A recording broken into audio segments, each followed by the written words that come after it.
What do you think? I think we're dead meat. Real dead meat. You dead meat! Go ahead and laugh, you guys. If I ever find a little bastards that did this, they're dead meat. Welcome to the Dead Meat Podcast, your horror safe haven. I'm Chelsea. I'm James. We're married. We like to get scared together. Yes, and we're back. We're after back. Our break. Thank you to everyone who came to the live show. Oh, shit. Yeah. That's, yeah, that was the last time you saw us. Mm-hmm. That was after the last time you saw us here on the podcast. It was great. Yes. It was a so lot of good. fun. And I want to do more things like that. That's the plan. Because I think maybe people get what it was now. Because I think a lot of people maybe thought that it was just a normal stream, but we were deciding to charge money for it. Some people didn't understand what it was ahead of time. It was a production, dude. Yeah, it was a whole bonanza. We had tons of games, prizes, guests. It was a lot of fun. If you're wondering, you're not able to watch it. I'm sorry. That was it was ethereal.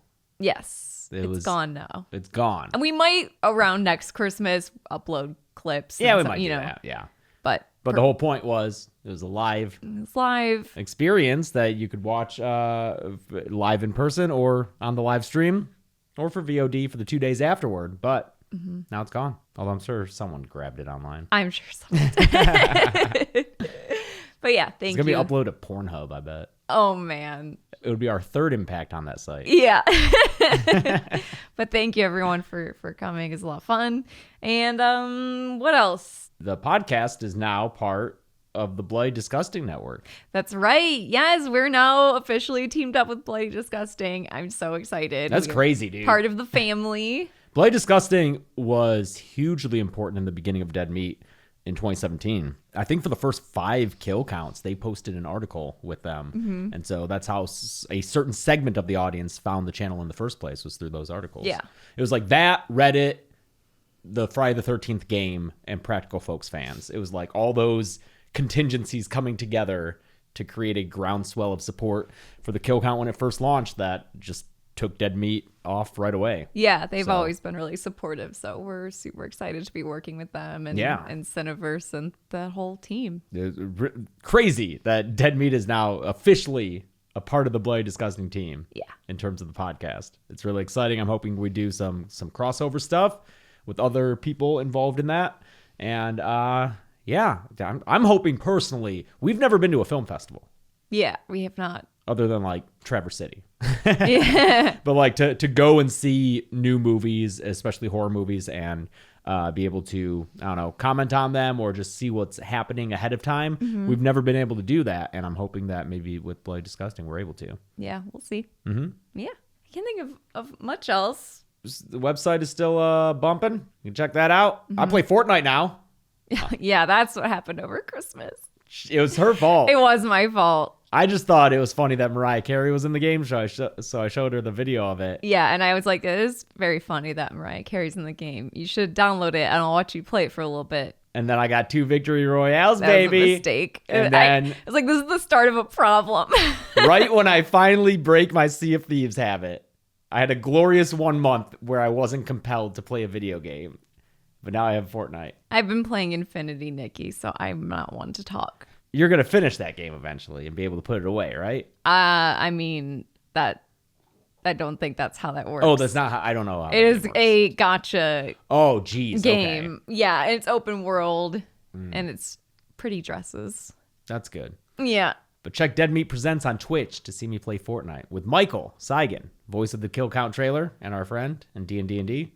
It sounds like you guys are having fun today. We have fun every time we play. I also want to play Fortnite with you guys, but I'm waiting for a skin that I like to show up in the store because I'll be more excited. Right now, the store's booty. It's all fucking comic book characters. I don't care about that. Yeah, it's like comic book characters and Patrick Mahomes. Like, I don't care about any of that. Yeah. So I got Mariah. I'm jamming out. We'll have fun. We'll have friends join us. Yeah. With some special friends. And I got to see who else plays it. Because at the New Year's party, I was going around talking about Fortnite. And everyone was like, yeah, I play. So, I don't know. I didn't expect so many people to play. Yeah. And then I'm also just doing more streams on Dead Meat Presents, this channel. We did a stream ranking by tier all the kill count movies that were covered in 2024. Mm-hmm. Check that out. That was fun. And I'm trying to beat the Thing video game, which is also fun. Oh, you didn't beat it today? No, I thought it'd be real easy, and then it wasn't. Got it. So you still played hacking Fortnite. away. Yeah, and then I switched to Fortnite. I figured 2 hours of the Thing was good enough. Sure, yeah. You made progress. I made progress. So we also, over break, saw Nosferatu. Again, we'd already seen it. We went to go see it a second time because we wanted to review it for our first episode back. Yeah, figure this is the big final horror movie of 2025. Came out on Christmas Day. The fourth film by Robert Eggers. 2025, yes. 2024, yes. You're so confidently saying the wrong thing again. This was the big final horror movie of 2024. Came out on Christmas Day. Mm-hmm. Fourth film by Robert Eggers after The Witch, The Lighthouse, The Northman. Now it's The Nosferatu. The Nosferatu, yeah. It's just Nosferatu. It is a remake of the 1922 German film, the unlicensed adaptation of Bram Stoker's Dracula. I'm trying to think of what to compare it to, the unlicensed nature of it. It's just so funny to me, like knockoff. It's Timu Dracula. Yeah. Like if Nosferatu was made today, everyone would have called it Timu Dracula. For sure. Yeah. Which apparently some people unironically were. I saw some people on Reddit saying they overheard other people leaving the theater who were upset that it was just Dracula, and like, yeah, it is just Dracula. It is a simplified version of Dracula with all the names changed to avoid legal disputes, which didn't work. Mm-hmm. Didn't work for old F.W. Murnau when he did that. If you watch the kill count on the original Nosferatu, you'll get the gist of the story. But he made the movie. Bram Stoker's widow found out.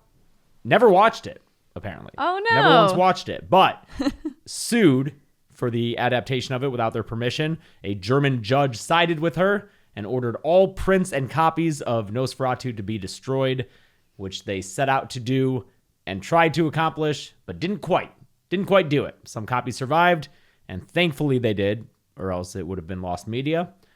And it's kind of a miracle that it exists. Mm-hmm. Yeah. It's a cool movie. It is. You just rewatched the original. I did, before yes. we went and saw this one. Mm-hmm. First time we saw Nosferatu 2024. Yes. Was a couple of months ago now. Yeah, we saw a screening at the DGA, the one that was hosted by Guillermo del Toro. Yes, who did a Q&A with Robert Eggers after the film. Which was very informative, and I Yes. wish that I had brought like a notebook with me. I know. Because it was super interesting and very dense discussion, and answered a lot of questions I had about the movie that was really cool. He explained how his take, he wanted to incorporate not only the usual historical accuracy that Eggers strives for in all his films, but also to make it a very authentic and faithful adaptation of the Bram Stoker book, despite the story changes that Nosferatu has. It kind of reminds me of Dr. Sleep in that regard, where Flanagan took King's book, but also made it faithful to the Shining 1980 movie, which was not at all faithful to King's The Shining book. Sure, yeah. It's able to kind of meld those two sources together into one coherent vision. Yeah. I feel like that's kind of what Eggers is doing with this Nosferatu. It was a really great discussion at a beautiful spot, the DGA, the Directors Guild, and we felt so out of place. Oh my gosh, I have never felt more like I have snuck in somewhere, even though we were invited. But it felt like we were not allowed to be in there. Yeah, dude. We were just walking around like being like, oh God, that's who's the actor cinematographer who you said that you liked his work from Strange Darling, or not Strange Giovanni Darling. Ribisi. Strange Darling? Yeah. I did tell him that I really enjoyed Strange Darling. Saw Joe Dante. Joe Dante was there. I went up to him. I was like, hey, Joe, I don't know if you remember, but like 5 or 6 years ago, I came over to your house and I interviewed you. We talked about Gremlins, and he was like, no, I don't remember that. I was like, good to see you again, Joe. See ya. I think, who else did we see walking around? Casey Affleck was walking around. I'm trying to think who else. Oh, Landis was there. John right? Landis John was there. Landis was there, yeah. Some problematic faves. Oh, were Ron there. Perlman was there. Yes. Probably because Guillermo.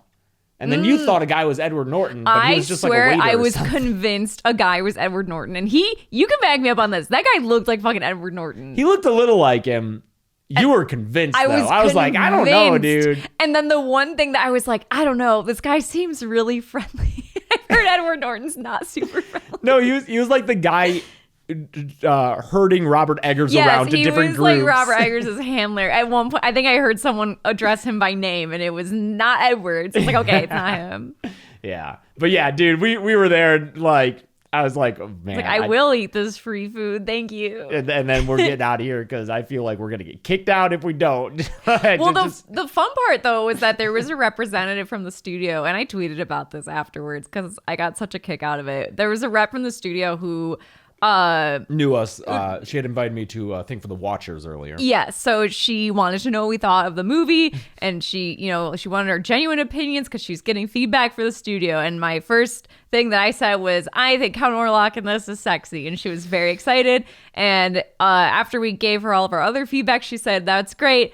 Count Orlok being sexy is at the top of the list, though. That's the thing I'm the most excited about, so I'm gonna let them know.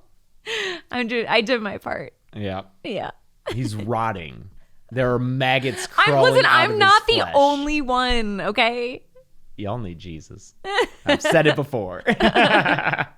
He would have gone on the Hear Me Out cake if I didn't feel like his appearance was a big spoiler, because I know they purposely kept it kind of obscured, and it is fun to see what he looks like for the first time within the context of the movie. Yeah, throughout all the marketing for this movie, they did keep his appearance a secret, just showing him in shadow. And I think that was a good choice, both for the fun surprise in the movie itself, but also because it has proven quite divisive. Mm-hmm. In fact, I would say the movie in general seems to be pretty divisive, at least with horror fans. Mm-hmm. At least with Reddit horror fans, who sometimes I don't know what they like. Reddit horror fans confuse me. The horror subreddit, I'm like 50-50 on whether or not I agree with them. I just think it's such a large population of people that, depending on the thread, you'll have a full thread and post of people who just love it and have nothing but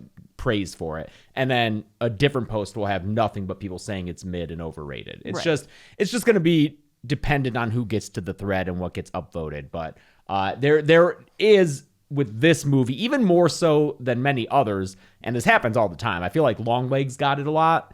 The people who got to see it in advance, and I'll count myself among those people in both cases. Those, yeah.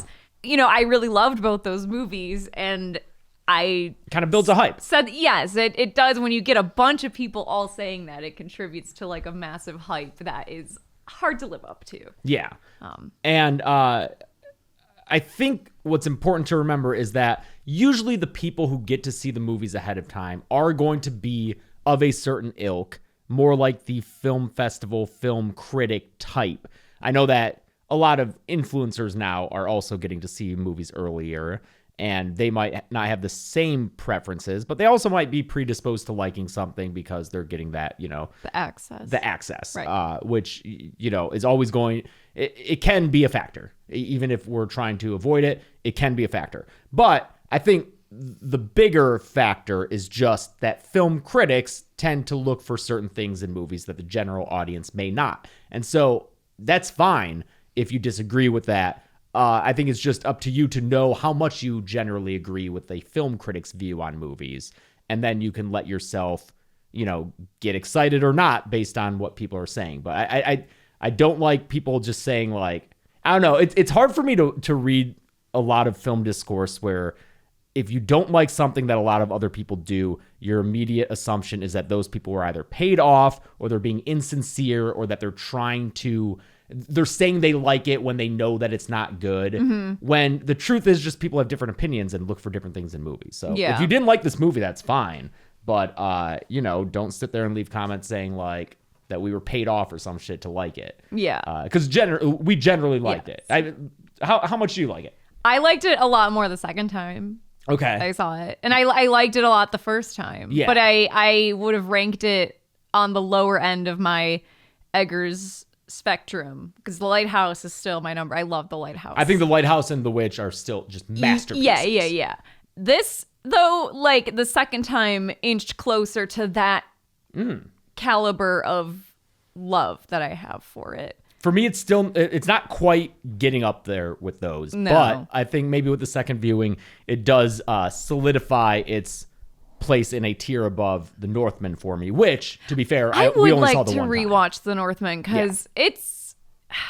I remember just feeling so conflicted about it after and kind of upset because I wanted to like it so much more. And with any movie, especially when we see them blind, like we try to with films, there can be kind of a calibration process of what is the movie trying to do and going for, and if it doesn't meet what your pre-expectations may be, it may feel off kilter and it may not be as enjoyable. But then after having seen it once, you can be like, oh, okay, that's what that kind of movie was. All right, let me watch it again with that in mind and kind of experience it from the get-go with that knowledge. Right. So Northman, I think, might benefit from that. Nosferatu, though, is a pretty straightforward retelling of the original movie. It does add a little depth in terms of like supporting characters.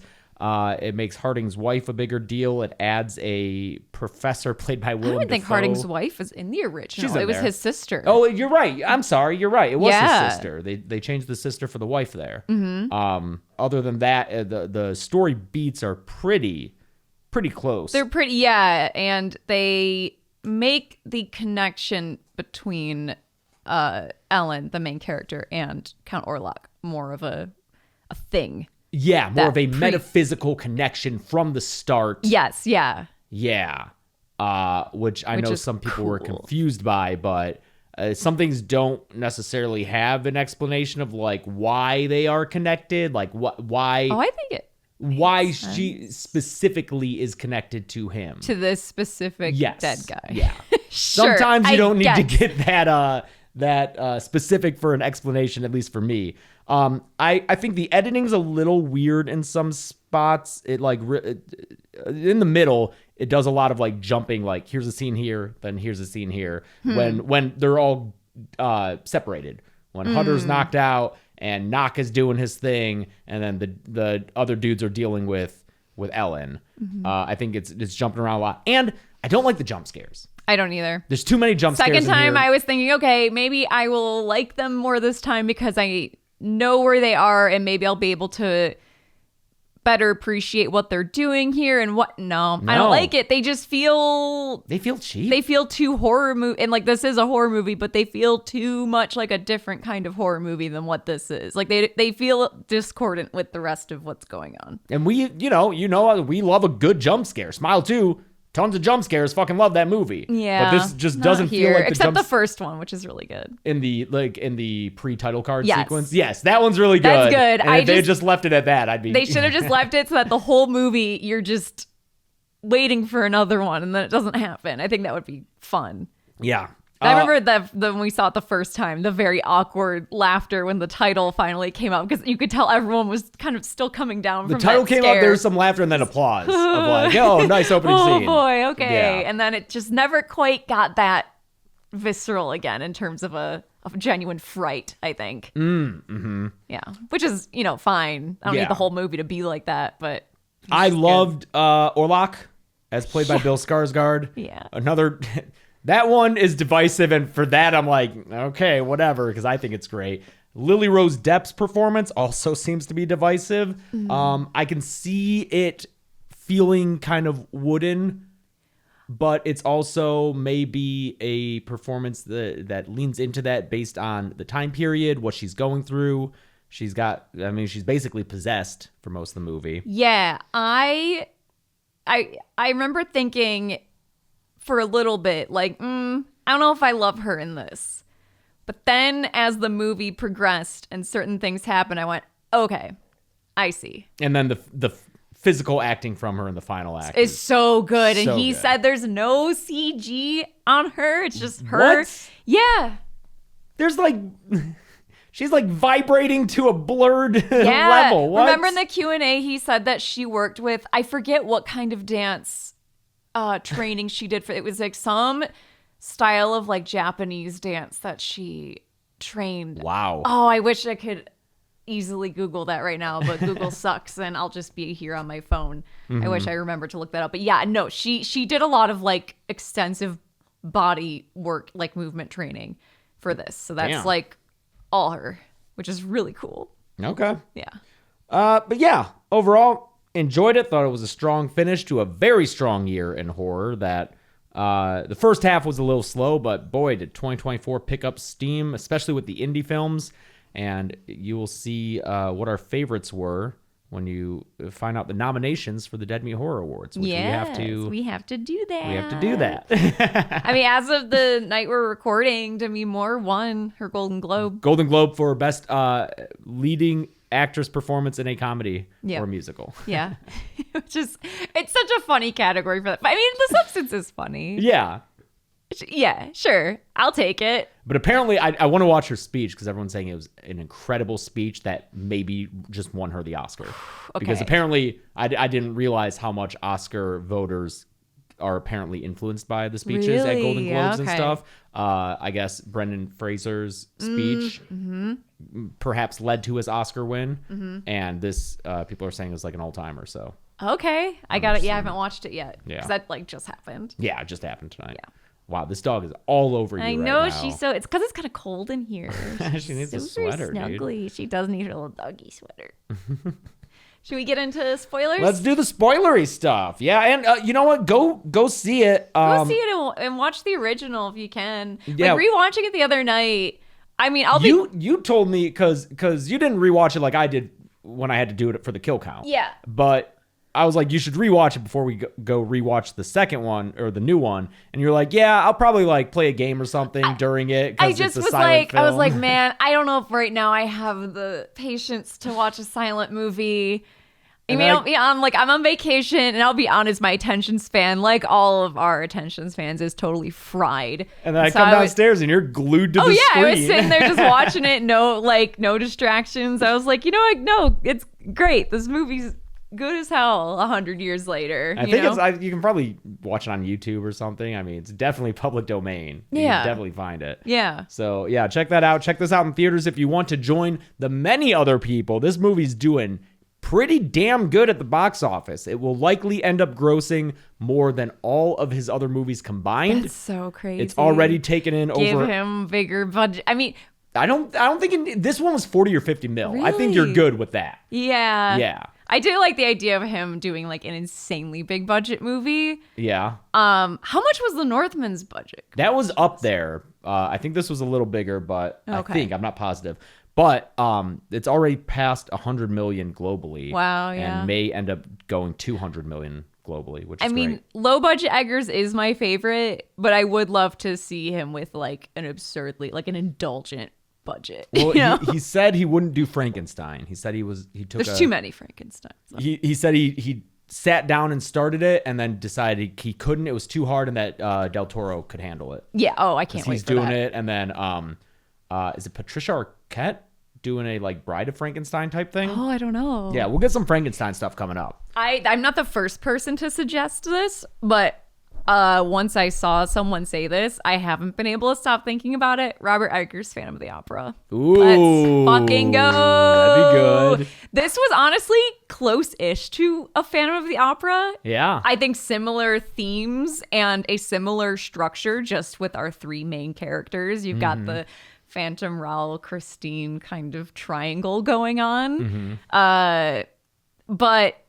I'd like to see it. I think that could be a lot of fun. I'd be very interested to see what he did with that story. Yeah. Spoiler time. Spoiler time for this very old story of Dracula. I mean, we're going to talk about what he looks like. All right, 3, 2, 1. He has a mustache. Woo! He's got a mustache! Big old bushy, like Zappa-esque mustache. It's just a big old mustache. And he talked about it at our screening where he said, like, he is very much supposed to be a resurrected corpse. Like, that's what's cool about his version of a vampire too. Like, this is very much a corpse, and that's something that's often lost in vampire stories. Is like, this is a reanimated dead body. Well, that's the difference too. I don't think this Nosferatu was turned into a vampire by someone biting him. His bites don't appear to turn people into vampires. No. It seems as though he was turned this way due to black magic. Yeah. Nosferatu, I think the original movie, he's not turning anyone into vampires. Yeah, he's just he's giving born a everyone Belial. plague. Yeah. But this Nosferatu, the Eggers one, he was a person who becomes a vampire, through Black magic. I think he becomes a vampire when she basically resurrects him. Or I don't know. Because doesn't he say at one point that he was like, in life, he was like an enchanter? He was like a sorcerer, kind of? Like a practitioner of black magic? Yeah, because that's when he's on the ship and he's like using his powers to make the ship go faster. Yeah. To get back to Visborg. He's like a Rasputin, kind of. Yeah. It's kind of the vibe I get. Uh-huh. But he is Transylvanian nobility. Yes, yeah, he's which is thus very the stash. Eastern European. And Vlad the Impaler had a big old stash. Yeah, and so Eggers is like, if this is a dead guy coming out of the grave a few hundred years later, he's gonna have a mustache. Like, that's just what upper class gentlemen from this part of the world looked like. So that's what he looks like. And also, I think it's something cool and different. And lest we all forget, Dracula in the book has a giant fucking mustache. Dracula in the book has a mustache. Yeah. Which not a lot of people realize because they don't stick to that. And I don't think any adaptation, at least. No, I think, because I was rereading Dracula like a couple years ago, and I had forgotten that detail, and I was Googling that because I was fascinated by it. And I think there are some like graphic novels that depict him as he is described in the book, which is long white hair, white handlebar mustache, and like white hairy, like white hair on the back of his hands. He's gross. Yeah. He's not Bela Lugosi. No. Gary Oldman Dracula has a mustache, but Does he's he? like sexy Gary Oldman Dracula. Okay. Not this. And kind that's of the mustache. 1992 Coppola. That's That's Coppola. the Coppola Why don't I one. remember him having him? Oh no, when he's got the tiny glasses Yeah, and the got, hat. He's got the very 90s You're right. sunglasses. and Oh, the hat yeah, and the that's top right. hat, Yeah. And yeah, he's got where he looks like Tom Petty or something. yeah, right. In Do you the, know what in the I- video, Yes. the Mad Hatter video. Oh my god, that's exactly what it is. But I dig it, and his silhouette's really neat too. I think it's great. And I don't get the people who don't like it. I don't either. I mean, do you want the same thing again? Yeah. I don't know. I what I do like though is by piling him in furs and by still technically giving him pointed ears, you keep the same silhouette, which is really neat. It's like such a cool visual throwback to the original movie, where he has kind of like this rounded upper half with the big ears. And there are shots where it's his whole body in frame, and there's a lot of similar shots in this too. And I just think that is very cool to see how through completely different styling, costuming, everything, if you just draw an outline of the characters, they're basically the same. It's really interesting. He's also got a heavy accent, Oh man. which is also divisive, but I love it. The But rolling R's. Yes, it's so good. His voice in this is so good. I read somewhere, and I was not able to find the source for this, but apparently Bill Skarsgård worked with like an opera coach to like expand his vocal range to get that deep. Yeah, because It's- the sound it's design so they use good. with him when he's talking is amazing. Yeah. You feel the things that he says, and it adds to his dark powers. Yes. It makes you feel that like enchantment, that power he has over the people. And also, our friend Beth showed me that I didn't know TikTok is currently obsessed with it, and I was dying just watching. What was it?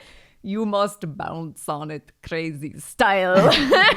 You must bounce on it. Crazy style. I can't stop thinking about.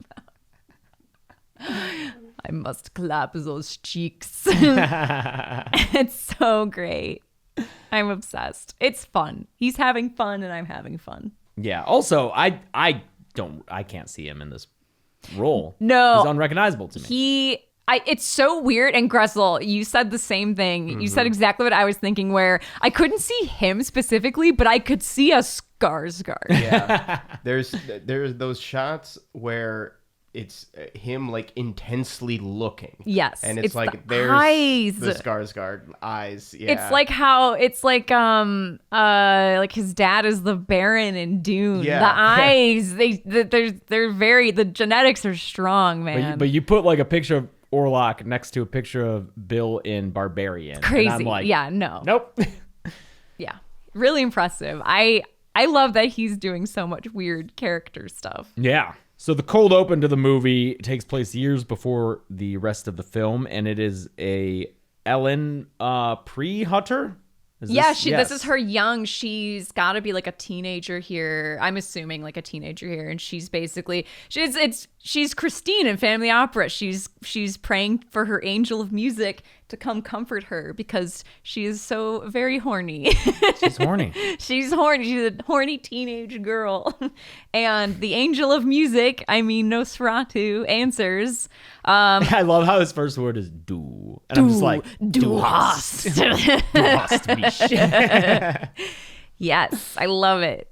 She calls out, and the powers of her horniness summon this long dead vampire wizard man. He says that she is not for humankind. Yeah. But she's going to belong to him forever. Mm-hmm. And then she swears to be with him and then just like starts moaning and convulsing and flopping on the ground. Mm-hmm. And then there's a good jump scare. It's a good jump scare. It's him like holding her. He's like choking her, I think. Yeah. Yeah, it's super scary. Mm-hmm. And it's our first glimpse of him. It's like a blinking, you miss it. It's very quick. And he's naked, I think. I don't think because you see his kind of rotted away shoulders and he's gross. Yeah. Yeah. Then that's our title. I love this opening. It's cool as hell. I love that it's instantly like, this is what this movie is. There's an undercurrent of weird horniness. Yeah, there is. You know what's funny is that in our non-spoiler discussion of the film, we didn't mention the cinematography, which is something that everyone, even if they hate this movie, is like, oh, it looks amazing. It's beautiful. It's stunning. It's all kinds of natural lighting. I think he confirmed that a lot of these scenes are lit just with candlelight, you know. That's what he does. Barry Lyndon style. We all love movies lit the by Witch, candles. That's right. Yeah, he did all that. The natural Witch lighting, too. yeah. So he's a master of dim cinematography that still looks really good. What's fascinating is I noticed in IMAX, because we saw it in proper IMAX last night, we did, that a lot of shots are very grainy. I think because he's not getting the light blasted into the camera. Like it's just everything is truly so underexposed. Not in a bad way. And that is thanks to Eggers and his cinematographer, Jaron Blatchkey, who has worked with him on all 4 of his films. Nice.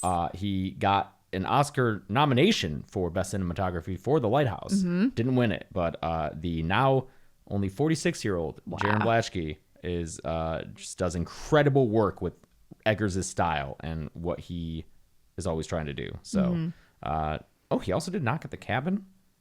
Wow. I would not have guessed. That's the same person. That. But yeah, I just love how so often there's shots in this where everyone looks like little dolls. Everyone looks like little dolls in a dollhouse. Everything is just perfectly just so, and all the outfits are perfect and all the hair's perfect, and there's just little tchotchkes everywhere, and you feel like you could like pick people up and start moving them around, which I guess makes sense when you think about Nosferatu and his hold over Nosferatu, Orlok. I'm doing the thing. I wrote in my notes, I was exhausted. We had gone to Universal Studios the whole day leading up to the screening of this 2.5 hour movie. I wrote that Nosferatu's like, he's like the Baba O'Reilly of like everyone calls him Teenage Wasteland, but his real name's Baba O'Reilly.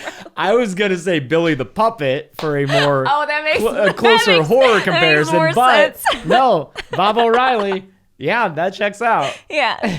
But just the control Count Orlok has over everyone in this film, and you even get the shot of his hand over the city, which is cool and was in all the trailers. All the trailers. I mean, you can't resist it. You got to use it. You got to use that. You got to use Lily dropping to her knees and tearing open her corset, screaming. And that beautiful shot of her opening the window. Mm-hmm. It's like, oh, it's so cool. Yeah. I love, I'm so jealous. Like, I just want to play a woman in a film like that where you're running around in like a white gown and opening windows and you have like a candle and it's just so romantic. She has a lot of good outfits in this. A lot of good outfits. The black one with the hat. I love the black That was outfit my with the hat, favorite. which it's interesting. And this was also feedback I gave when they asked, the studio asked. I mentioned that like this specific decade, because I love historical costuming and clothing and hair, and the 1840s especially, I think is some of the ugliest fashion. Hot take, I guess. Yeah, hon, you're gonna get lots of hate mail.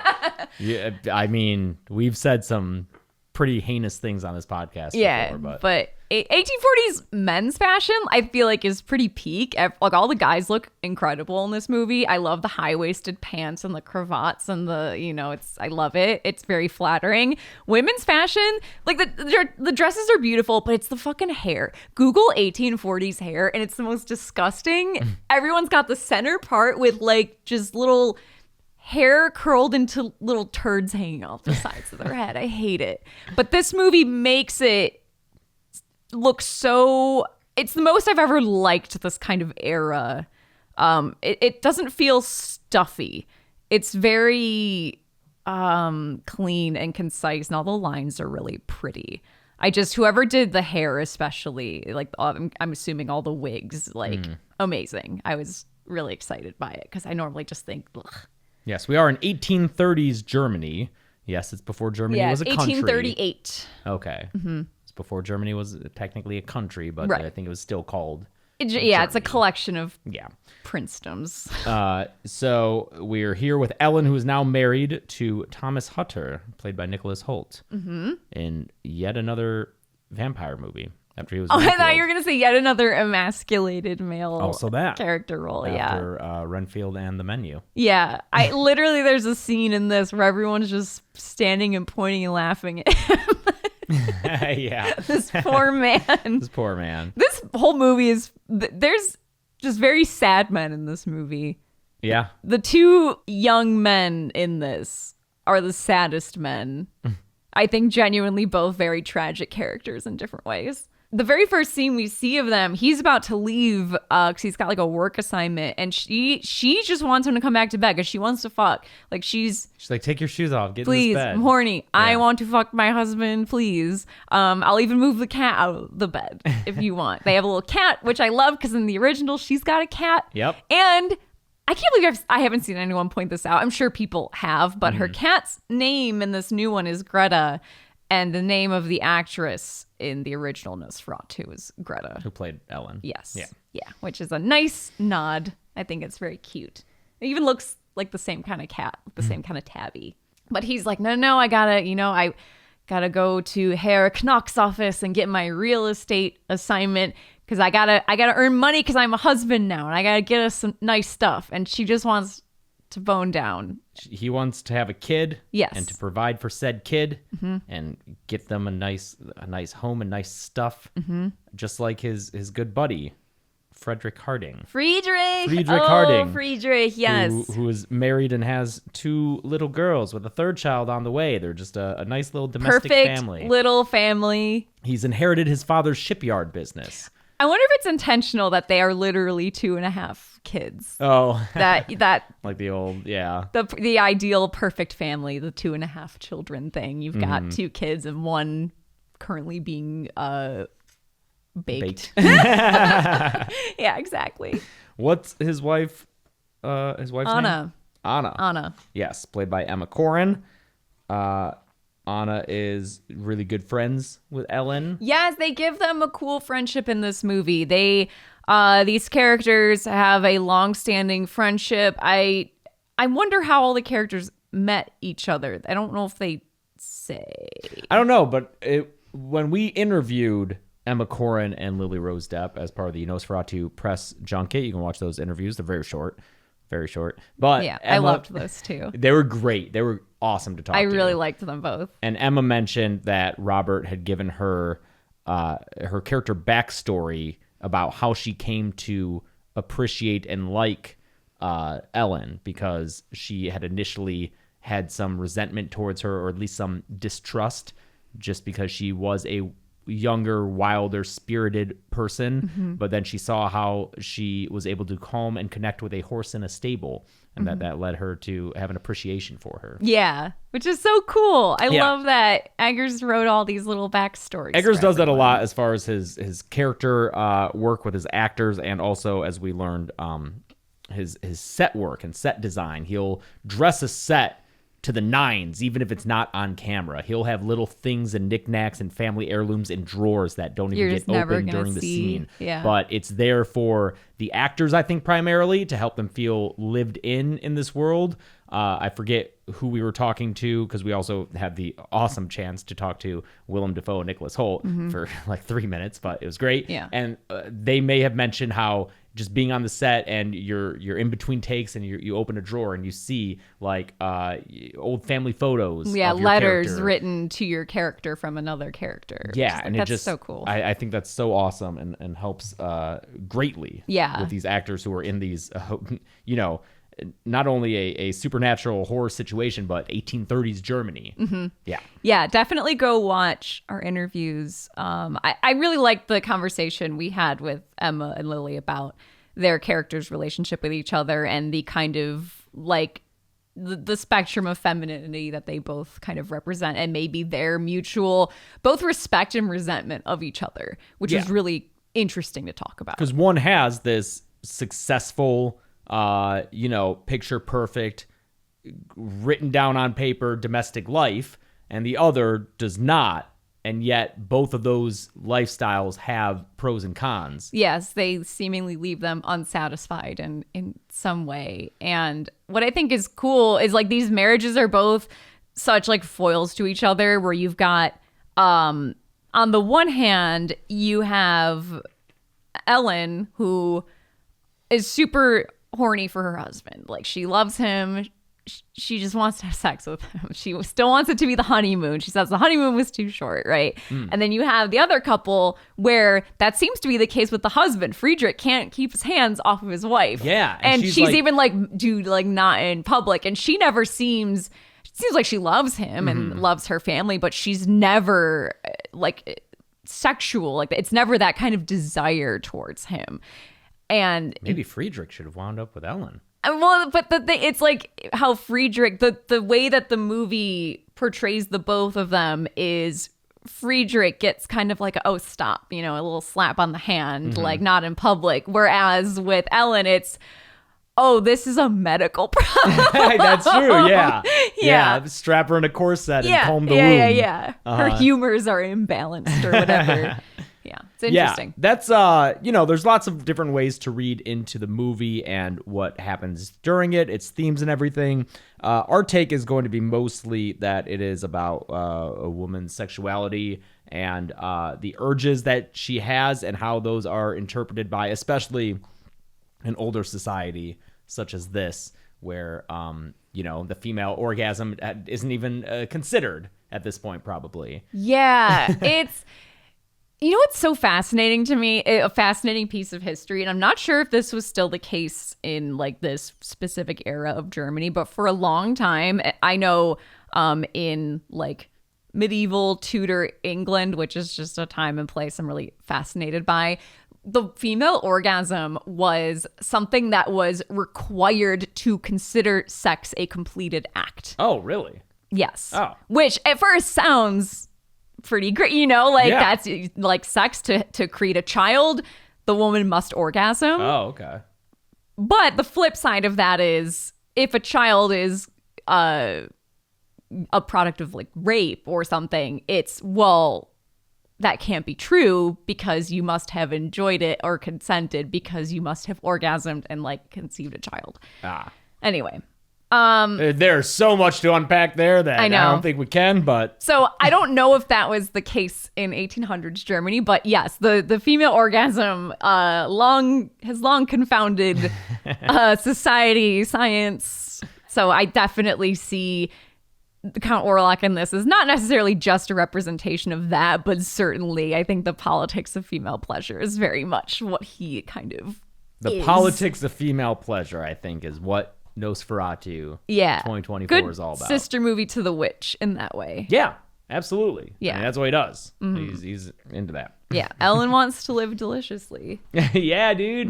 She needs Black Phillip. Yeah.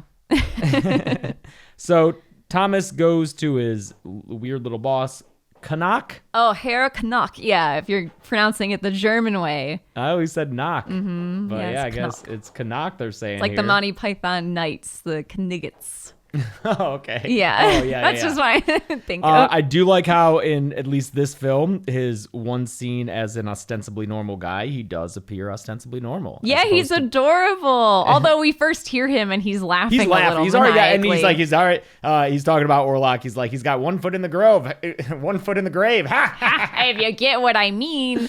And Excuse you me, don't. I need to cover up my wingding's fucking handwriting here. This isn't occult shit. Ignore this. Look at this map. You Yeah, know? yeah. In the original, he is just a fucking. Oh, he How does he have employees? How He's- does anyone work for that guy? He's got a similar kind of thing going on to Count Orlok where the eyebrows are out of control. They're nuts. But weirdly, the actors, I think the actors that look the most similar to each other from like the original to this is the Herr Knock actors. Yeah. They are similarly shaped little guys and they're both great. This actor in this, who plays Herr Knock, and Oh yeah, he was the one guy whose name I don't have committed to memory, but I'm assuming that it is Simon McBurney. oh, he is so good in this. Yes, an English theater and opera director. It's so funny. I feel like if you're a guy in an Eggers movie at this point, it's like flip a coin.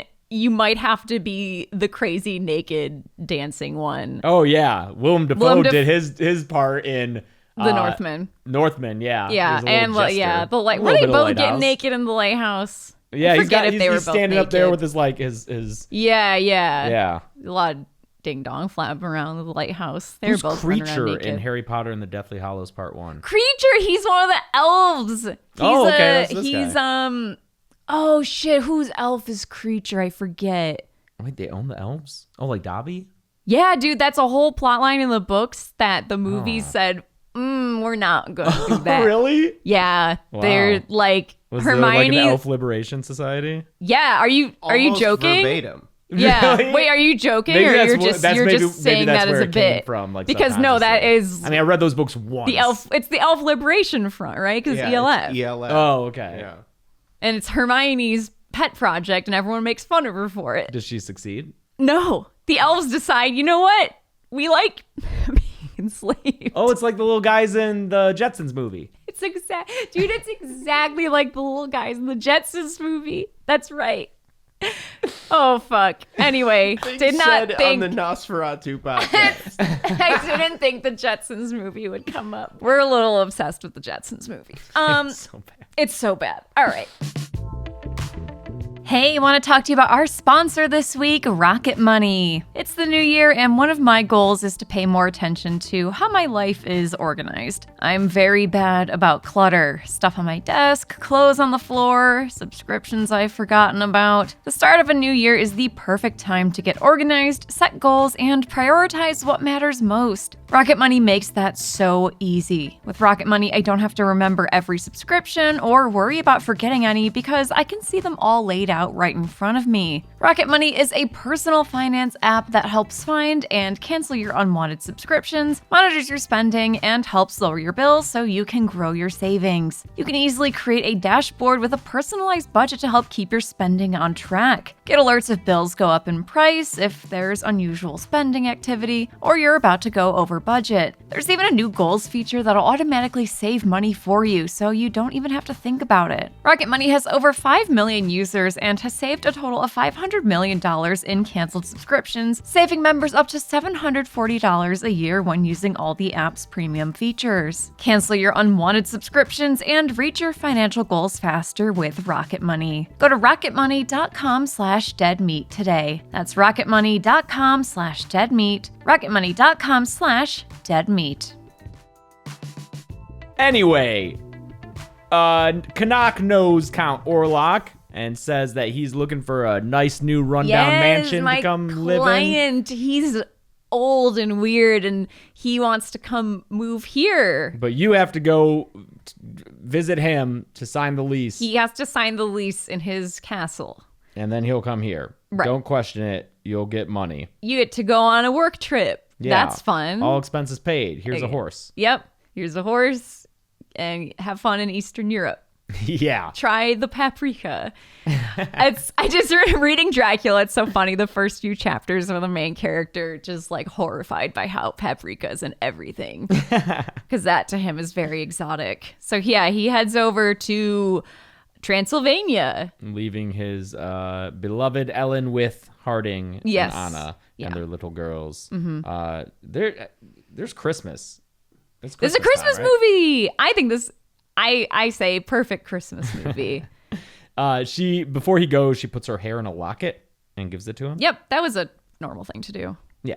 Yeah. But after he leaves, we see that Canuck's not exactly on the Canuffin up. 'Cause No. he's sitting bare ass naked on his floor, laughing and screaming to his lord that Yeah. he's sent Hutter on his way. Yep. He's gonna fulfill the compact or something. I forget. So what he's is he screaming. sending Hutter there to be killed by Orlok so that think- Orlok has a clear path into Ellen? I think the plan, because later Orlok is like, God damn it, that he says the broker still lives. So I think it Broker, was yeah. the plan for him to die and while Canuck he's is like, I can take care of the bridegroom. yeah. Which I'm glad we shortened it to groom Yes. and bridegroom because that's confusing. Right. He goes and he finds this little village. Yes, he ends up which first of all, this sequence, him getting to the castle and in the castle itself is so fucking good. Oh, but the village is before that. I know. Oh, him okay. get him like his trip journey to the to it, yes, yes. his journey. Yeah. The winter photography in this is just it's so beautiful. Mm-hmm. I don't understand how it like not only does it look great, but the sound, like if you've grown up somewhere with snow, you know that when it snows, the quiet is very different than any other kind of quiet. Like when you step outside and it's like the middle of the night, it is the weirdest because everything's just muffled. Yeah. Everything's being deafened by the snow. And this movie, you kind of get that feeling, especially when the haunted carriage shows up and it's too quiet. And I love it. It's so great. This whole sequence is so good. But before his little carriage shows up to the castle, he ends up at this inn, which currently I think is... I love the long shot of him entering this village, and it's just this long tracking shot. There's a very aggressive lute player. Love the lute player. Just staring daggers into him. Giving Road to El Dorado kind of... Yeah. I love it. I love this. This is such a staple kind of sequence at this point in a Universal monster type movie, for better or worse. The kind of stranger in a strange land, like outsider in the band of Romani people. You get it in Wolfman. You get it Dracula. And they all try to warn you. They all try to about warn it. you, yes. Mustache Man, back from the original, here to tell him, don't even speak that name here. Just chill the fuck out. We don't talk about Nosferatu here. I love, and I wish we got more of the leader of I'm assuming the leader of the Romani, this guy with a pipe, like leaning in the doorway who just starts laughing, like, ha ha ha ha. Yeah. And he's got his pipe and he looks kind of like Khal Drogo or something. Who is this guy? Is he like a Van Helsing type dude almost? I don't 'Cause know. He leads the little expedition that night. Yeah. Which is maybe a dream. It's not because his feet are I dirty. don't think it's- so yeah, it's I not think a dream. it's But real. this whole sequence, all of it is so dreamlike, like nightmare. cool. It all feels like, did that really happen? Yeah. And very surreal. But yeah, Hutter wakes up in the middle of the night and watches as a parade goes out into the woods with a naked lady on a horse. Yeah, they have a virgin on a horse. Mm-hmm. And I'm guessing it's to have her in the presence of I think they just are making sure that this corpse doesn't become a vampire, or they think it's a vampire. It's maybe a vampire because does it scream? Yeah, when they it like impale it with a coughs spike? up gunk. Yeah. Yeah, It's so surreal because they do it, and then Hutter, who's in the back watching, like screams, and they all look at him, and then he wakes up in the bed. wakes up in bed. It's like, did someone like dust him with a drug or something when they found? I don't know. It's all very surreal and good and spooky. And then he wakes up and no one's there, He just exits the building and into this empty village and is My like, horse. he's like, hello, my horse. Yeah. So he. So he doesn't even have a horse now. He's Nope. just hoofing it He's just gotta walk. until the carriage pulls up and there's no one. It's an empty carriage that the door even opens for him. And I like how it's this instead of how in the original. Oh, his guy incognito. Yeah. Count Orlok pulls up and is like, I'm not a vampire. I'm Count or not. I'm Count or not. Here, get into my carriage. Yes. This is my stop motion carriage. Dude, that carriage in that original is drifting around in the woods. Dude, they like run into a tree and then like have to back up and go, but it's all in fast motion. It's crazy. It's like Benny Hill style. It's so good. Yeah. But this like phantom carriage. much better shows way up. to do it here. Yeah. Yeah, it's very beautiful. Yeah, that door swinging open with no sound and him kind of floating into the carriage is really neat. He doesn't step into it. He just kind of floats. Yeah. Very cool. He gets to the castle and we see our first glimpse of Count Orlok. Does he have his dogs with him too? The hellhounds are chasing Yeah, man. the carriage up. Yeah, Yeah. those dogs are hanging out the rest of the time he's in this castle. Dude, those dogs are They're scary. scary dogs, yeah. Scary dogs. Yeah, I guess he's got instead of his brides, because the Dracula book has the brides, and usually Dracula, 1931 Universal doesn't have the brides. I think he's got the brides, right? I don't think Bella has the brides, Oh, I don't remember. but Hammer definitely has the brides. Lee's Yes. rocking the brides. Yeah. But Nosferatu does not. No brides in Nosferatu. Yeah, in either version. No. Yeah. So I guess he's got these dogs instead. Yes. Well, there's dogs, right? In the original movie, no, there's just that little Maybe I'm hyena, thinking of the little book. striped hyena guy. No. You're thinking Nosferatu. Yes, has the hyena, but Yeah. in the original Dracula. Oh, Dracula book. I'm not sure. I've never read. In the book, there are dogs. Okay. There's the hellhounds. He's got dogs and ladies Yeah. in the book. Yeah, baby. Pimped out in the book. Yeah, I do wish we had a little hyena in this as a little nod. Like the hyena. Yeah. And they're like, there's a vampire out there. It's a little cute hyena. Little hyena. Yeah. He's so cute. So he gets to the castle and the vibes in here are rancid. It is so dark. creepy. It's cold. Yeah. I'm cold watching it. Yeah. There's barely any furniture. The whole Orlok's thing's like, crumbling down around them. Come upstairs with me up this spiral staircase, and then like after a little spiral, he like disappears, and I was all of a sudden in the room by the fireplace. Yeah, he can teleport. Yeah. I guess. But he must have a limited like range of teleportation, because if he could teleport, why not just teleport across? I don't think he can teleport. I think he just like slinks in the shadows really quickly. But he kind of does teleport, because he at one point is at the end of the table and then snap, he's right next that's to him right, and is yeah. pouring wine. Yeah. You know, or maybe his Maybe he's just sense fucking of with Hutter's time is senses. yeah, you know? is Maybe it's a subjective thing, Right. From Hutter's behalf. sure. Yeah, great sequence by this giant fireplace. Yes, I just love how Nicholas Hoult in this. You can like see how like you can tell he's in a cold sweat. It's so uncomfortable. It's like you can feel the atmosphere in that room. He instantly just knows something's wrong with this thing I'm in this room with.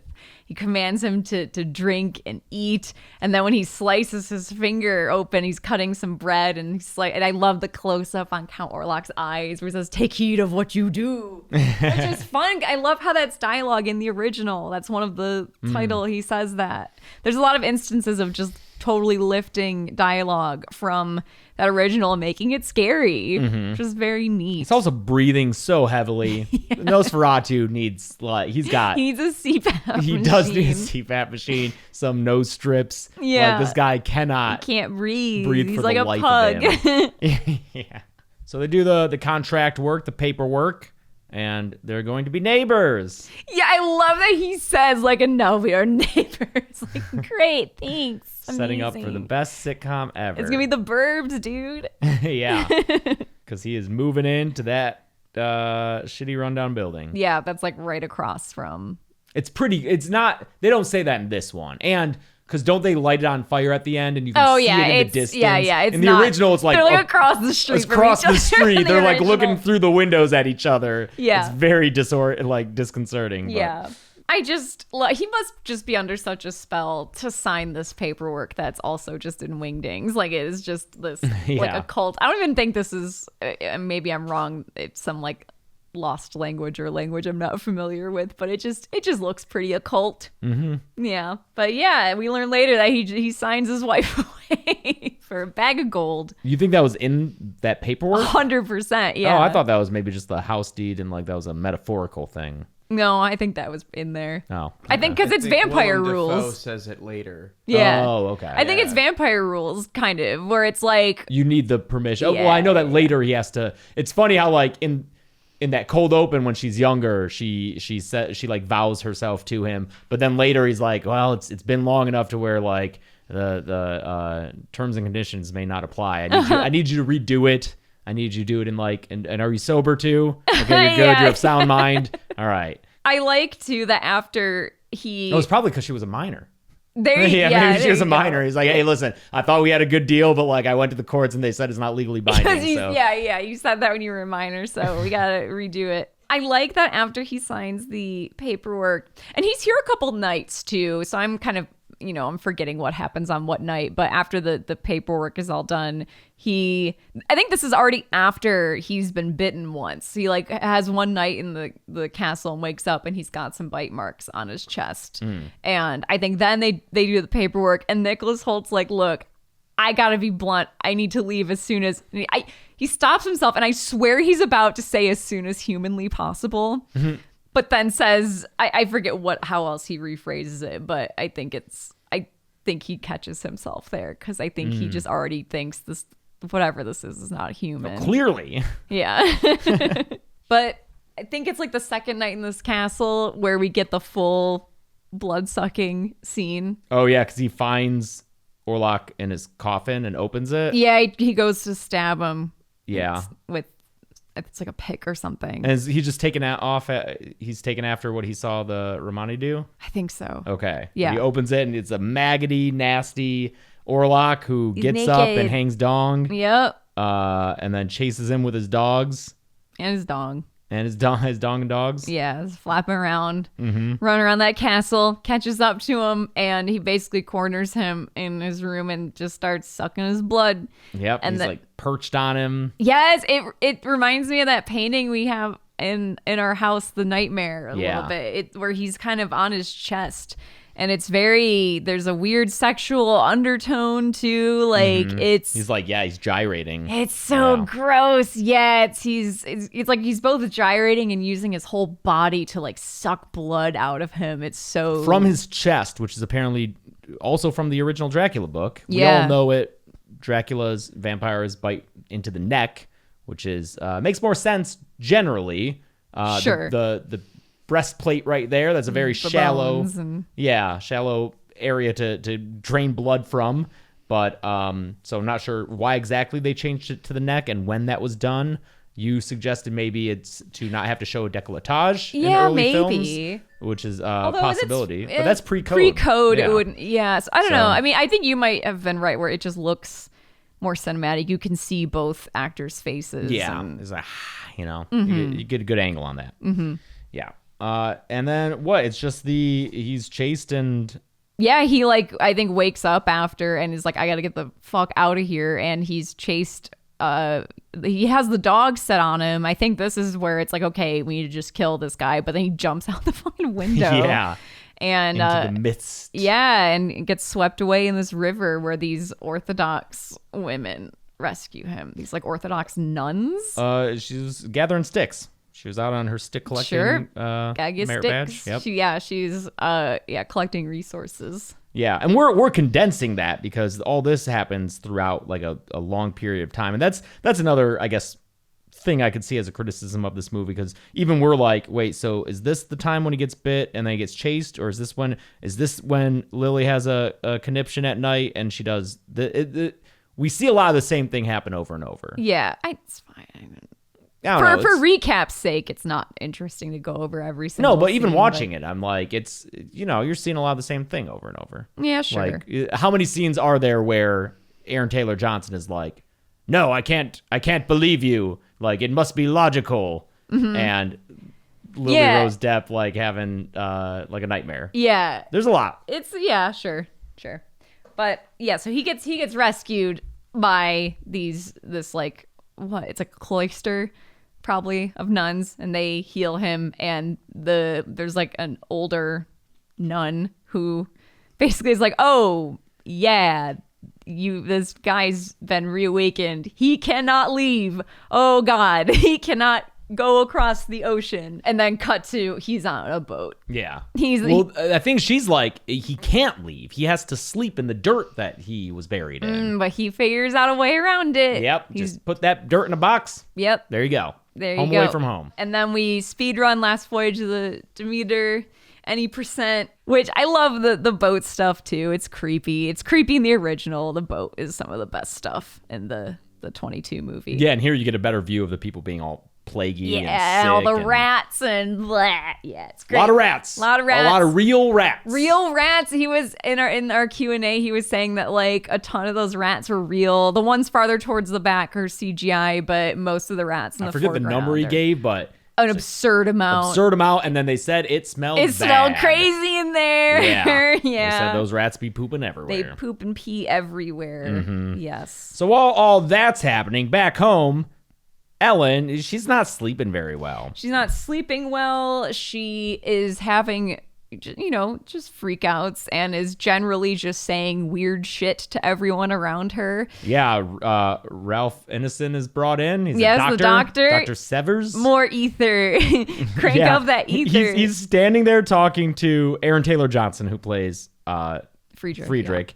They're standing there while she's in bed, and they've corseted her, and they're hoping that'll calm the womb. And then she just starts being like moaning and being like, "He's coming, he's coming," and then she like quiets down. And is like, More ether. "I'll increase the ether." Yeah. Put her egg on her face. Yeah. I love Ralph Ineson in this because he is such a, through modern eyes, it's like, yeah, all this is fucked up. And he even says something like, if it gets worse, you can tie her to the bed. Yeah. But he is like a well-meaning man of science. Definitely. He's not a villain by any means. No, And he wants to cure this woman of what ails her. he's very interesting. I love the portrayal of science in this is so interesting. 'Cause Yeah, it's not just like science bad. No. Yeah. it's not at all. It's more just like the, science as it relates to like how much we know at a certain point in time about something, like the relative objectivity of, or like the relative reality of science and what we consider to be real and logical might not, that might change as we discover more. And he is willing to perhaps expand the barrier of what that is by going to his old professor, a Swiss professor, von Franz, who he knows as a brilliant mind, but was laughed out of the university for his belief in all sorts of occultish and paranormal things. Yeah. So when things just don't get better with Ellen, he takes Friedrich over to Willem Dafoe's land of opium and cats and his silly hat. Dude, when we first meet him, he's living the fucking dream, dude. He just is in this apartment with all these cats, and he's got his little velvet hat on, his little smoking hat, and he's got a giant fucking opium pipe, and this dude's just blasted on opium. Cats everywhere. I love this character so great. much. He's high as fuck. I know this whole movie. later Friedrich's like, I have to come back to this shithole apartment. I'm like, dude, that's the coziest looking place in this Dude, this movie. place is awesome. It's the only place where I feel like I could go and be warm. Yeah, for sure. Warm and happy. For sure. But yeah, so Willem Dafoe's part of the team now, and He's so good. He's so good. He makes it weird instantly because he's like, all right, forget everything you guys think this is.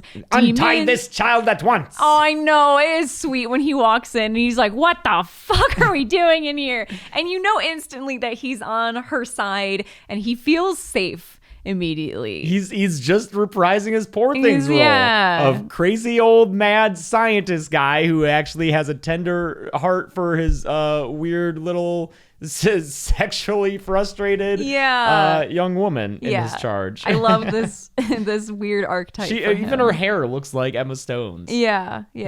But she opens up to him. She kind of tells him about her experiences with these visions, and Since she was a kid, she knew what her Christmas gifts would be. She knew when her mom would die. She was able to like predict, and she predicts in the beginning that he's like, gonna leave and go. He's already got the be job. sent They're away. gonna send him away. Yeah. Yeah. So she's always had this weird kind of link to the occult, the other side. She has some kind of, supernatural power. But she says that things got better when she met Thomas, and his love made her normal.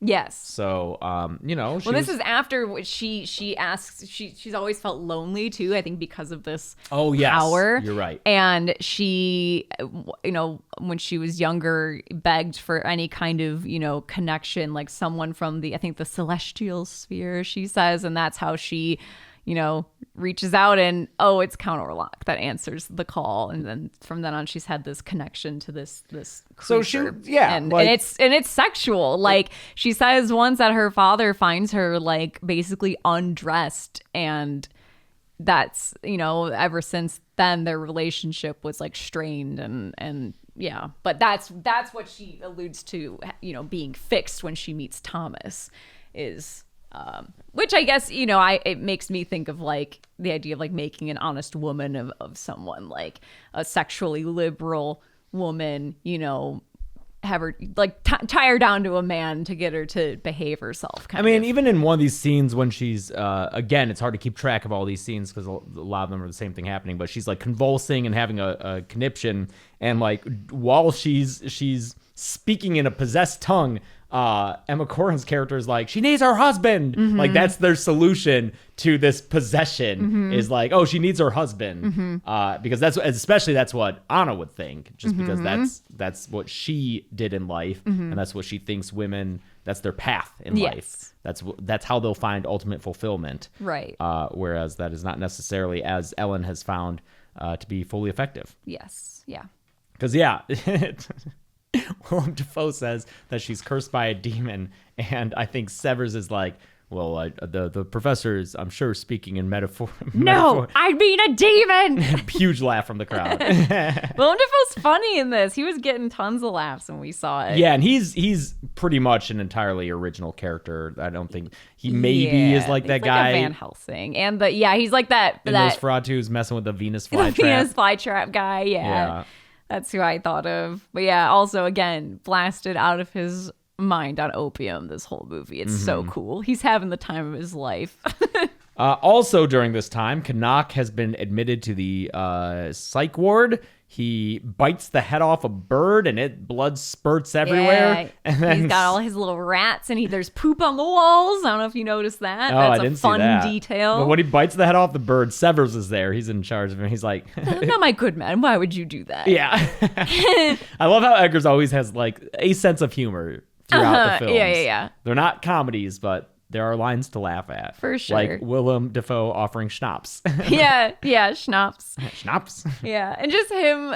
There's one point where they're talking about everything that's going on. He's like, oh yeah, like just as I thought. And takes another fucking drag of that opium. Yeah, and of course the great line when they're talking about like science and how these things cannot be real because science says they can't be, and Willem Dafoe says something like, I've seen things that would make Isaac Newton crawl back into his mother's womb.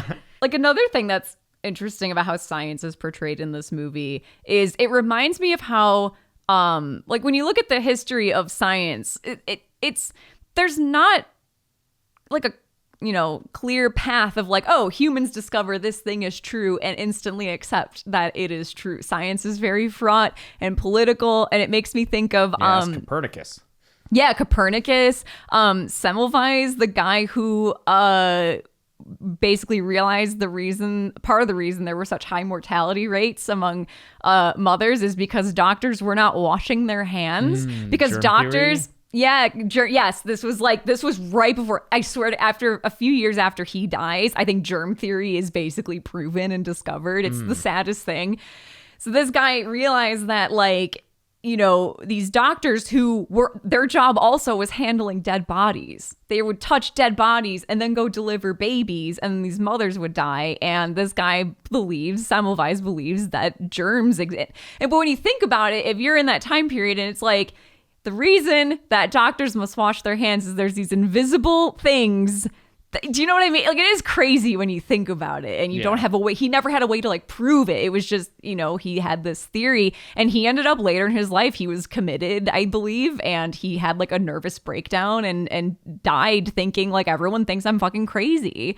And that type of figure makes me think a little bit of both Willem Dafoe and like the doctor in this, the kind of like thinking that like the science as we know it now, we have figured it all out, and everything outside the scope of what we're able to prove just can't be real. You know what I mean? And that's Friedrich's position pretty much. Yes. He's like the very hard, logical, like, this can't be real. We're dealing with the plague, not a vampire. Mm-hmm. And then when he loses his family, that's just the end of him. He's driven completely mad. Oh my God, yeah. Because his world is shattered. He's the scene that I was so fascinated by this time is, I'm skipping ahead a little bit, but after he loses his whole family, like, you can tell he's just totally snapped. This man, this whole movie, who's been like, I'm sorry, everyone else around me is completely fucking nuts. I'm gonna go deal with real shit that's actually happening. He loses his whole family. They're in the carriage back from the funeral, and he's got this like 1,000-yard stare while the rest of the people in this carriage, and they're the people that are the main characters. We've been following them this whole time. We know that what they're dealing with is real. We know Count Orlok is real. It's all real. But they all sound totally fucking crazy. In that scene, I feel like you're suddenly in Friedrich's position. We're listening to them. They all sound like they're characters from something completely different. They're like talking about, we're going to stake him, and it's a whole, and just, I think in that moment, you just realize how batshit crazy it all sounds, and you really feel for Friedrich. Yeah. He's gone completely He's just lost nuts. his family, and they're talking and about I can't even vampires. talk to anyone about it because they're all focused on fucking hunting a vampire. Yeah. It's so tragic. I love it. That scene really stuck out to me this time. Yeah. Willem Dafoe, he has a immediate connection with Ellen. He calls her a remarkable child. He thinks that she is special. He insists that she does not have any more drugs administered to her because her judgment can't be clouded, and even if that means that she'll rave all night, then rave she must. Rave she must. That has to be used at the beginning of some EDM song. Like, Yes. they have to have it, and then the beat drops. Like, please. Absolutely. So Nosferatu, Count Orlok, just keep calling him Nosferatu. Count Orlok's ship, his ghost ship, arrives at Visborg, and it brings plague, rats. Yep. It's chaos. Canuck escapes by killing a guard, and he's run out, and he's like, he's here, it's here. He's here, And then here. Ellen is like, he's here, but It's her that husband. he is, Thomas, he's back. With the most over it horse. I don't know if you guys noticed. I noticed it this time. The horse shows up. Nicholas Hoult falls off of it, and that horse turns right the fuck back and He's just like, walks finally. away. I'm out of here. I am going somewhere else. I It's saw not those here. rats on my way in, dude. It's I'm so outta here. good. It's so good. You can like almost see the trainer off screen with like, you're like, okay, this way. Yeah, that ship has crashed into the dock, and there are rats everywhere, and they're like, fuck, the plague's here. Yep. It's the damn plague, man. Plague time. Mm-hmm. And it spreads very Real fast. quickly. Yes. I love the horse shit in the streets because there's no one's even taking the time to clean that up. Mm-hmm, there's no time because they're cleaning up the bodies instead. Lines of men carrying This is gonna coffins. be a bitch to kill count. There's so many dead bodies in the Lot of dead background bodies. here. Yeah. Yep. Sorry about that. Canuck hooks up with Orlok, and they're talking about their plans, and that's when he says that Ellen must willingly pledge her vow to him again. Yes. Ellen and Thomas are still staying at the Harding's house right now as he convalesces, and there's a nice little slumber party between Anna and Ellen. Mm-hmm. She gives her a little kiss, a little friendship kiss. Yeah. And they're having a good time, but then she goes to sleep, and she wakes up in a dream where she confronts and sees Orlok. I love this scene. Face to face. So much. It's the first time she kind of like sees, or is this like a dream of hers, or is he like... I think it's like it's him communicating to her through her dream. Okay. Like he's not, I don't think he's actually there physically, but he is visiting her metaphically. Yeah. It's the And- first time we see them talking to each other. Yes, and I think this is probably one of the most important scenes because I- this is where he says, I am an appetite, nothing more. Yes, because she just Underline keeps- that. She keeps telling him how much she hates him. She abhors But God, him. they almost kiss, and they want to bone down so bad. It's so funny on the car ride home, and this is anecdotal because there were literally only 4 of us in the car, but we were discussing this scene, and both you and Gressel said, I don't think she is into him in this scene, and both me and Gressel's wife Erica are like, oh no, she wants to fuck him real bad.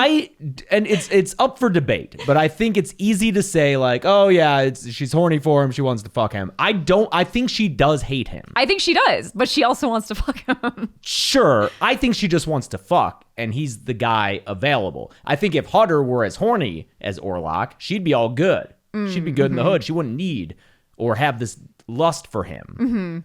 But he's not. And so she just wants to get her rocks off somehow, and Orlok's there, but she still hates him. Like at the end, when she gets him to nut so long that he stays out past the sun and has to, has his walk of shame into death, she grabs his face, and I don't think it's a tender moment at all. I think it's a, I got you, bitch. Yeah, I have the control now. I will say I didn't have time to read the whole thing, but the shooting script is online. Oh yeah. And I went and read a few key scenes because I was curious what the scene direction was. And this scene says she's very she wants him and she hates him. Okay, it so is it's both. she is Yeah. very much every scene with these two is there is sexual desire, and she hates herself and him for it. Because when he shows up at the end, when he gets her, when she gets him to go there at the end as part of the plan, and he first kisses her, and then they draw back, and I'm watching very closely. She does not kiss him.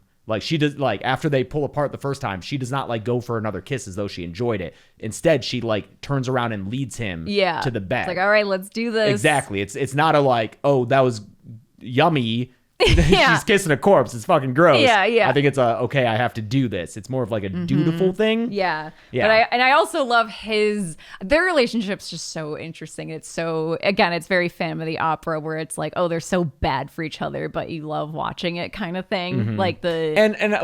We both saw this reading online that some people saw it could be interpreted as a groomer thing. Yeah, or as a grooming kind of situation, or just a straight up, abusive relationship kind which you can also read it that way. It's a valid read. I don't necessarily read it as that. Because I don't know where Thomas falls in with that read, but I mean, it is an immensely older man who, when she's younger, gets control over her, and then, as she gets older, she's still attracted to him, but doesn't like it because she's starting to wake up to how wrong it is. Yeah. Something like that. Yeah. It's and if that's something where you take that away from this movie and it speaks to you in that way, it makes this movie more interesting, or you feel more of an emotional connection to this movie when you think of it that way. That's totally valid. I wish we could talk to Eggers and ask him is yeah, there any of that? Were you thinking of any of that? Or, because I'm sure he would be in the same boat of even if he hadn't considered it, it's a valid way to read it if you want.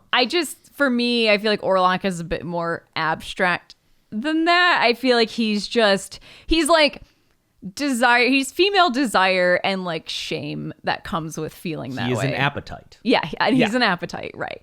I like this scene the next morning where her husband, Friedrich's tending to her, and she said something about how she can still feel the baby and how it's he's feeding on her, and I'd like the kind of fetus as vampire kind of thing. Baby Frederick is eating her from the inside.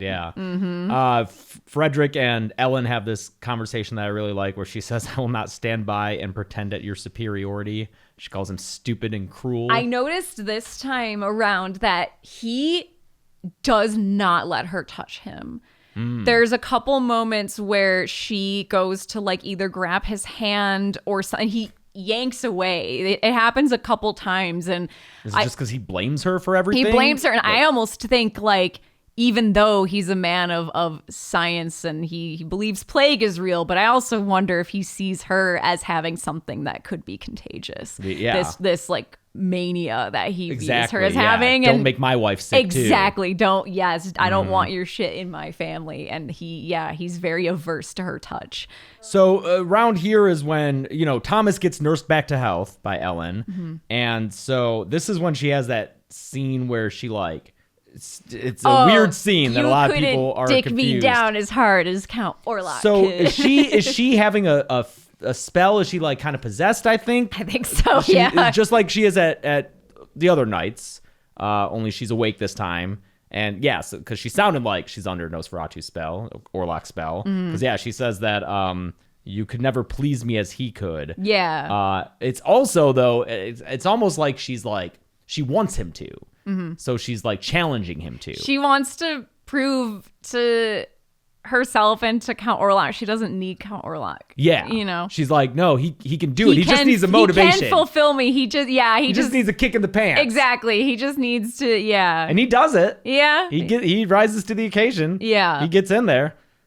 She even asks him to bite her chest or to lick her chest, I think. Is that when does he stop them? He's a little weirded out. I forget what happens, but they stop and she Well, starts sobbing. it's because before that, when she does that challenge, dude, it is because like okay, this movie is, a lot of people are like, it's a very horny movie. Some people think it's too horny. I'm like, no.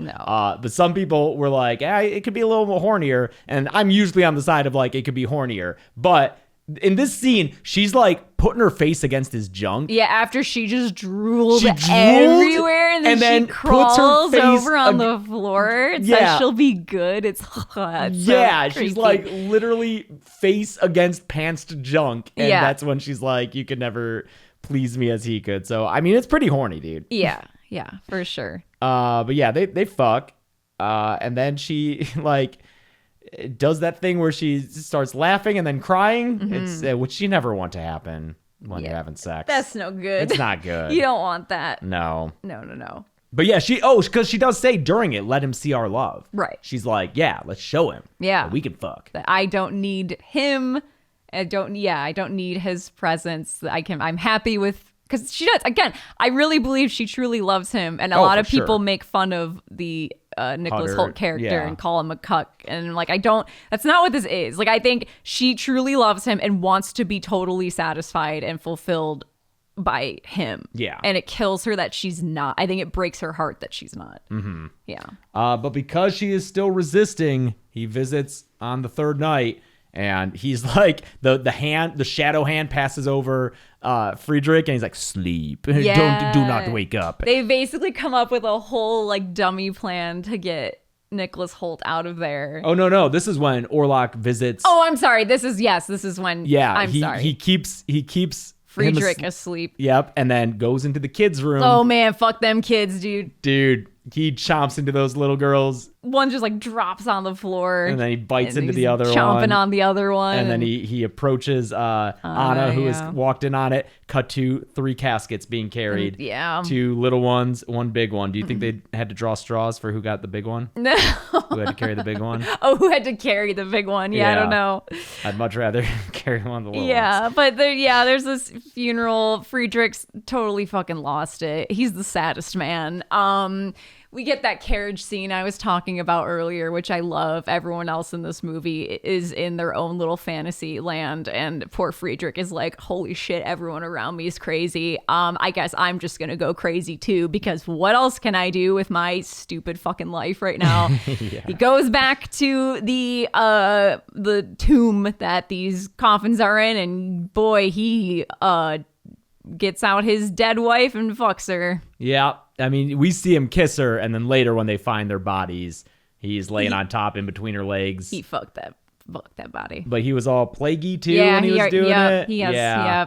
It's a weird end to his arc, kind of. I guess it was just like he was so rooted in that day's science and logic that when he was presented with he just broke. It just broke it. He was unable to bend with reality as Dr. Severs was. And it's a twisted end to his character's runner of like, I cannot resist my wife. Yeah. because that's mentioned And about him a it's few foreshadowing times. the end shot too Yes, of that's Nosferatu. Or, we all do it. I know, we all of do it. Orlok and Ellen. Yeah. At the end of that carriage ride, though, we get a nice scene between, because they're talking about ways to stop Orlok, and Hutter's like, we can stake him, right? You know, I saw some people do that in the woods Great one idea. time. Yeah, Great and- idea, Hutter. We're all Yeah, so good right. job, You're Hutter. the Yeah, we'll smartest do boy. that. And Ellen and Willem Dafoe are just like, yeah, that's Let's not go on gonna a walk. work. Yeah, Let's go on a walk. Yeah. And she's like, listen, I know it's only me, and I love the I scene must between bounce them. on it crazy style. She knows that she must sacrifice herself, and I love how he's like, in another world, you would be a priestess of Isis. Yeah, but not the terrorist. This world, you fulfill a different. I love that. I love this kind of. I feel like Eggers in general has a kind of romantic feeling about like older, like bygone, ancient eras. You know, where magic may have existed. Yeah, for sure. And that's totally what this scene is, I think. And there is kind of this fantasy to the idea of like, you know, being a woman and maybe in some other time and place what maybe now is diagnosed as a medical condition or seen as a problem. Sorry if you can hear Molly like ripping apart. They can definitely hear her. Molly, stop. But maybe in some other time, some other place, that wouldn't be considered something wrong with you. It would be maybe something magical or something to be revered is like very romantic, I think. Yeah. But So he's like, listen, you gotta do what you gotta do. I will distract your silly little we'll husband. have him go on a side quest. Yeah. So that night, it's him and Severs, and I don't even know if Severs is in on it. He might not be, but they're like, all I right. think he is. You Because think- later he like pats him on the back. He's like, I'm sorry. Like we had to. Oh, okay. Yeah, okay. yeah. So, God, poor Hutter. I know. It's sad. Like it's sad. Like I was saying, like our two lead males in this are like the saddest boys. Because Hutter's like taking action to No, yeah, protect his 'cause he wife loves from his this wife. vampire. They He's love doing each everything other. he can. He's like, I will go into that scary guy's house. I will stake him. He's a good, like he, compared to the original Nosferatu, he's like a good husband. Like he's Yeah, not a OG fucking Hutter dope. sucks. OG Hutter's such a fucking idiot. I Yeah. love him, but he's a big stupid idiot. Yeah, so they go out to do that, and they open that. Well, first they find Friedrich's body and they burn that whole thing. Burn that shit down. And yeah. every scene with them, I'm paying attention to Willem Dafoe, and he is just like anything that'll take longer. He's encouraging Hutter to do. He's like, well, first we have to burn these bodies because we can't let it spread. So let's do it, Thomas. And then Hutter will say something. He's like, capital idea, Thomas. We must get to his place and do. I'm like, oh, poor Hutter, man. I know. But they get to him and they open. They go to Nosferatu's castle. They open Orlok's casket and Hutter just stabs in and it's fucking Canuck, dude, taking a little nap. And I think even Severs is like, dude, no, fuck. It doesn't stop him in time. Yeah. So what is Canuck saying here? Was he like about to turn? Like, was he promised that he was because he was like, I was promised immortality and to be like the king of rats or something. I think Orlok was just telling Just him that fucking with shit. him? Yeah, I don't think Canuck was like, I think he's just taking a little He's just snooze. making up- He's like the What We Do in the Shadows character. Oh yeah, where they keep promising him that he's gonna be a vampire one day, sure. But yeah, so R.I.P. Canuck, and then does Hutter figure out here This is when he where he's figures like, out, like, wait a minute, Wait a minute! you know what is where headlight fluid doesn't exist. And turns around and runs back, but while Willem Dafoe is like screaming and pouring gas everywhere and lighting up the pyrotechnics. He's great. There's This is rats. having fun here. Yeah, but it's too late for Hutter. It's going to take him too long to get back because Ellen has invited Orlok over. Mm-hmm. He's coming up. We're getting our direct references to the original with the shadow hand shots. Mm-hmm. You got to have it in there. It's good stuff. Yeah. She opens the door. She's dressed in her bridal gown with lilacs in her hair. And he even says when he sniffs the hair and the locket, he says lilac. So she's dressed. It's like, do you accept this of your own will? And she says, I do. Just like a marriage. Yep. And then as our spirits are one, so shall to our flesh. And they kiss and her fingers go around. It's feeling the rotting flesh. Yeah, It's real gross. bites down on her chest, and it's like this like blissful, weird. I mean, it's like it's the vampire thing where it's like hurts so good, Uh-huh. you know. Yeah. And he's eating at her chest until the fucking... sucking fucking until the sun comes up. That's what's happening. That's what's happening. Dude, his death here is so cool. Oh, when it the looks sun- so blood just coming out cool. of eyes, nose, everything. Yes, it's really beautiful. And I love how this scene, the colors seem so odd because everything else in this movie is lit. So, like, it's dark, and even when it's daytime, it's cloudy. And this is just direct sunlight, and it looks so bizarre compared to everything else. And it's really haunting. And yeah, he's a crispy critter. Oh yeah, he like because he also like shrinks down because that's when they find him. He looks like a skeleton laying on top of her. It's nasty. It's gross. Someone pointed out that when Hutter runs into the room, that this is such a sweet detail. I didn't notice, but apparently he doesn't even look at anything. He just from the moment he rounds the corner into the room, he's staring at her. He's staring at his wife's face. Yeah. That's why. He doesn't He's do not a, like... looking at anything else. He's just like, all he's thinking about and looking at is his wife, and that's such a sweet choice. Because she's still alive, just for a Yeah. minute to say goodbye. But that's all. Yeah. And then there's a shot of Willem Dafoe standing by the window where the sun's rising, and so he's getting more and more backlit, and he almost begins to fade away, and it looks like the OG shot of Nosferatu by the window because he just like they just fade away with a cross dissolve. I love that Willem Dafoe leaves lilacs on her deathbed. He like is putting the flowers down. And he around probably takes that kitty. He probably he picks up steals that their cat. cat. Yeah. He probably steals their cat. Added to his collection. And then the last shot is the overhead shot of the beautiful. bodies. It's so intertwined. beautiful. Yeah. I love that shot. It's just so stark and creepy, and there's blood everywhere, but it's beautiful because you got the flowers, and love it. Good shit. Good shit, Nosferatu. Love this movie. Would watch again, probably. Yeah, I mean, it's definitely a vibes movie.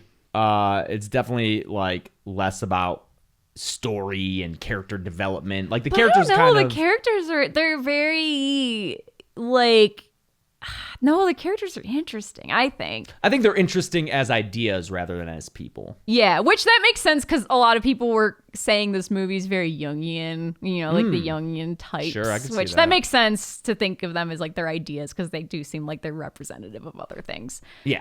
They're like stand-ins for things rather than being like complicated people with like inner Yeah. But I mean, if you're down with vibes and beautiful cinematography, I think it's a nice cozy movie. Yeah.